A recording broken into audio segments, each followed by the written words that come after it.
मेरो दादा मस्तै खेल्दै हुनुहुन्छ। अब म मेरो दादालाई बोल्नुहोस् भन्दै स्वागत भन्न चाहन्छु। हेलो गाइज, तपाईँले मलाई देख्न नसक्नु भएको होला किनभने म चाहिँ भाइभन्दा अलिकति अगाडि छु। भाइ म भएको ठाउँमा आइपुगेपछि भाइले मलाई देख्छ। तपाईँहरूले पनि मलाई देख्न सक्नुहुन्छ। मरिहाल्यो नि हो।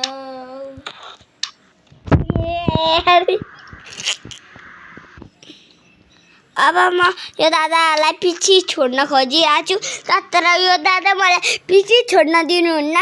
तर मेरो दादा हेर्न चाहनुहुन्छ भने म देखाउन पनि चाहन्छु। त्यसो भए तपाईँहरू यति जित हाल्नुहुन्छ भने म देखाइदिन्छु। अब हेर्नुहोस् मेरो दादा। भाइ यो मोबाइल मात्रै देखिन्छ, म देखिन्न। होइन गाइज, केही होइन त्यस्तो केही होइन, त्यसको बारेमा केही नसोच्नु न। भाइले मलाई देखाउन मात्रै खोजेको हो नि त।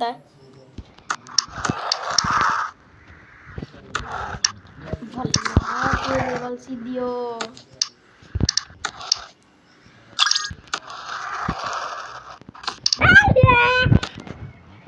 गाइज, मैले रोब्लक्स खेलेको चाहिँ 6 वर्ष भइसकेको छ। 6 वर्ष नभनौँ न, 7 वर्ष भयो अहिले त। भाइले खेलेको पनि 3 वर्ष भइसकेको छ। 5 वर्ष?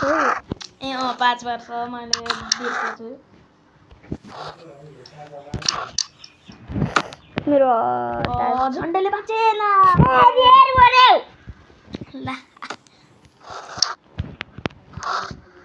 फेरि